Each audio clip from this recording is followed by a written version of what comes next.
Oke, sebelum nanti ke Bang Irfan, saya ke Mas Andika. Mas Andika, soal persepsi gitu ya, tadi apa yang disampaikan Bang Denny, netral, tidak netral, seorang presiden, bagaimana? Terutama dengan aktivitasnya ya, ketemu dengan ketum parpol, meskipun itu kan secara panggung depan ya itu kan silaturahmi gitu. Ya, saya melihat tulisan Prof. Denny sebagai sebuah analisis yang dilengkapi dengan fakta-fakta yang Prof. Denny temukan, dan itu sah-sah saja sebagai sebuah bentuk analisis, Mas. Tetapi saya ingin masuk kepada apa yang mendrive style politik Pak Jokowi. Kepentingan utama Pak Jokowi hari ini adalah memastikan program-programnya itu berjalan dan berlanjut setelah beliau tidak lagi menjabat sebagai presiden. Oleh karena itu, kebutuhan utamanya adalah membangun komunikasi dengan semua pihak, gitu. Dengan semua pihak, semua ketua umum partai parpol, semua capres, dan bahkan juga termasuk dengan Pak Anies Baswedan nanti kalau jadi maju sebagai capres. Yang kedua, apa yang tadi Prof. Denny sampaikan, saya ingin coba mengatakan bahwa resistensi Pak Jokowi terhadap Pak Anies Baswedan tidak bisa disimpulkan semata-mata seperti itu. Hanya sekedar berdasarkan Nasdem tidak diundang ke dalam pertemuan-pertemuan politik, gitu. Ini harus kita pisahkan antara konflik, katakanlah konflik komunikasi ataupun hubungan komunikasi yang sedang tidak bagus antara Pak Jokowi dengan Nasdem. Dan itu sebagai presiden yang memegang komando di kabinet, sah dalam mengevaluasi bawahannya yang tidak lagi nyaman untuk tidak lagi dilibatkan secara optimal.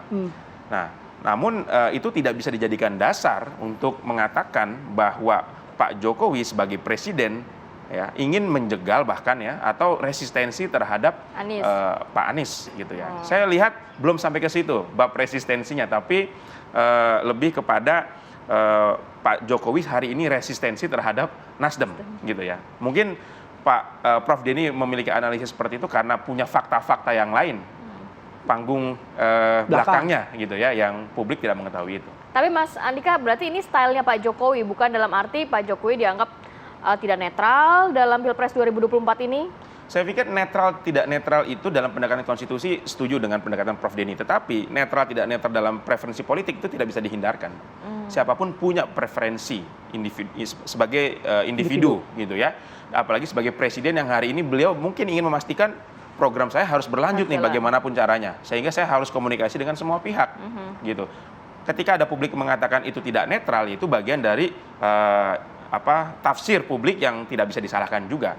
Tapi style politik Pak Jokowi hari ini yang mencoba membangun komunikasi dengan semua ketum parpol pemerintah juga tidak bisa di judgment sebagai hal yang keliru menurut saya. Itu privilege sebagai seorang pimpinan politik ya.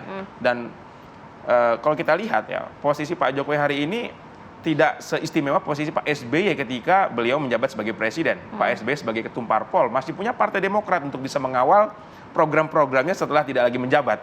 Tapi Pak Jokowi hari ini meskipun kader partai PDIP, tetapi bukan pengendali dari PDIP, sehingga beliau juga punya insecurity, ketidaknyamanan dan kekhawatiran yang cukup besar ketika kalau setelah lengser program-program tidak dilanjutkan. Akhirnya menjalin hubungan yang baik dengan semua pihak begitu ya. Dan itu yang harus dilakukan oleh Pak Jokowi dengan status politik beliau saat ini. Mas Andika sedikit dong mencermati, kalau publik kan agak bertanya-tanya, ini sebenarnya ada koalisi besar, kemudian Demokrat ketemu dengan PKB, Golkar ketemu dengan PKB, kemudian juga PDIP dengan P3. Ini sebenarnya koalisinya akhirnya nanti akan seperti apa sih, Mas? Ya, kalau kita lihat ada dua kutub yang saling berseberangan hari ini, antara kutub Pak Anies Baswedan dengan kutub Pak Ganjar Pranowo. Nah, ada satu potensi koalisi lagi yang mungkin terbentuk nih. Ya, kalau kita lihat resources koalisi hari ini kan ada 9 parpol.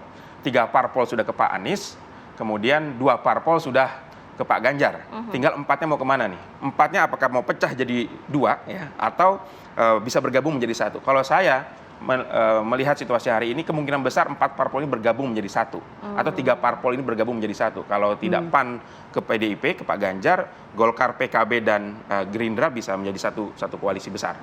Oke. Bang Irfan, langsung tadi menyampaikan Bang Den. Pertama gini, apa yang dilakukan Pak Jokowi bersilaturahmi ya, titik tekannya itu bersilaturahmi.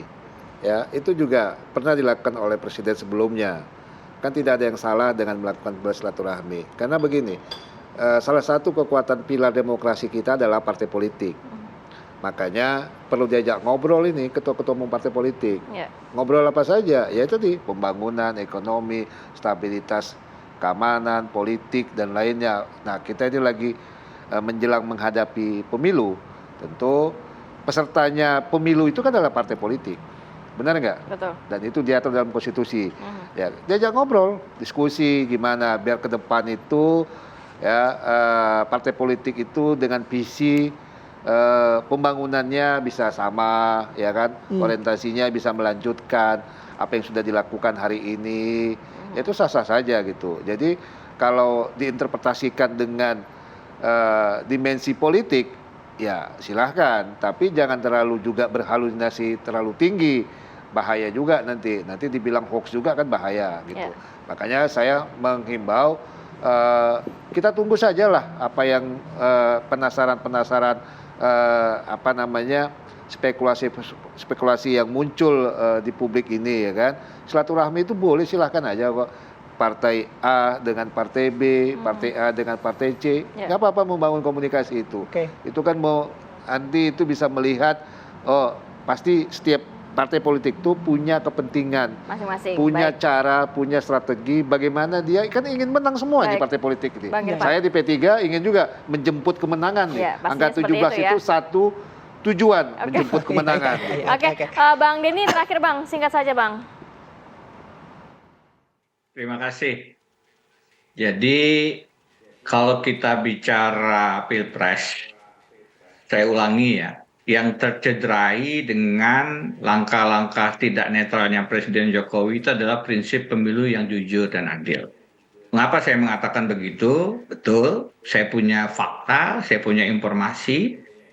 Bagaimana dipanggil ketua-ketua umum partai, diberikan arahan, 1, segera bentuk koalisi, 2, dukung Ganjar, 3, jangan ada Anies 2024. Itu di beberapa segmen yang terjadi. Halusinasi Mas Denny, biarkan nanti itu diverifikasi oleh sejarah. Ya, saya sarankan dibaca tulisan saya karena saya ungkap di situ fakta-faktanya seperti apa. Pak Prabowo Muhaimin dipanggil pada waktu yang berbeda, segera deklarasi Prabowo Caimin, begitu ketemu dengan Pak Prabowo, segera deklarasi Prabowo Erlangga, ketemu dua-duanya bingung, kok beda arahannya. Presiden masuk ke dalam pembentukan koalisi. Sebagai pribadi, silahkan punya preferensi. Sebagai pribadi dia punya hak pilih. Tapi sebagai kepala negara, dia harus mengundang semua elemen bangsa. Tidak mengundang hanya sedikit, menafikan Nasdem, apalagi koalisi perubahan. Itu menunjukkan Presiden memang sudah berpihak. Pada tataran sudah berpihak, itulah prinsip konstitusi untuk jujur adil menjadi wasit yang netral disimpangi, dilanggar. Itu yang saya berikan peringatan kepada Pak Jokowi dalam tulisan saya itu. Terima kasih. Baik, nanti ada waktu mungkin Bang Irfan bisa lagi membaca, kita gitu. Ya, nanti kita undang, Mas Denny kita undang nanti ke istana biar kembali lagi ke istana kan. Mungkin udah amnesia kali. Terima kasih banyak Bang Irfan, Mas Andika, kemudian juga Mas Denny sudah berbagi informasi dan waktunya pada pagi hari ini. Sehat selalu. Assalamualaikum.